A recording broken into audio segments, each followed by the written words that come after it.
নমস্কার শ্রোতা বন্ধুরা, আমি senior consultant orthopaedic surgeon doctor Nirmal Deb. আসুন আজকে আরেকটা প্রশ্নের উত্তর দিয়ে দিই। রোবোটিক সার্জারি সত্যি কি খুব খরচা সাপেক্ষ? এখানে কি এক্সপেন্সিভ? এটা কি অনেক বেশি খরচা লাগে compare to non robotic surgery? তা আমি আজকে বলি, কিছু কিছু ইন্স্যুরেন্স আছে, বিশেষ করে যেগুলো ন্যাশনাল রেঞ্জের যেগুলো ইন্স্যুরেন্স আছে, সেগুলো কিছু হসপিটাল ইনকর্পোরেট করেছে রোবোটিক সার্জারি, যেখানে রোবোটিক সার্জারিটা এদের ইন্স্যুরেন্সের মধ্যে পড়ে যায়। তো কাজেই আপনার জন্য যে এক্সট্রা টাকা আপনাদের জন্য খরচা করতে হবে না এখানে।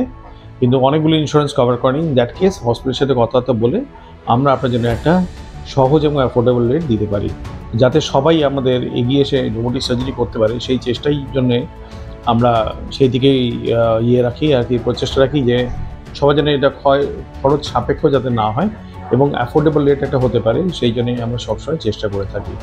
এবং সবাই এই ওয়াইড স্প্রেড অনেক ব্যাপকভাবে এটা যাতে ব্যবহার হতে পারে robotic surgery in the near future. কারণ রোবোটিক সার্জারি হচ্ছে নিয়ার ফিউচারের মধ্যে এটা হচ্ছে একমাত্র সার্জারি যেটা আমাদের লাস্টিং নিজ দিতে পারে।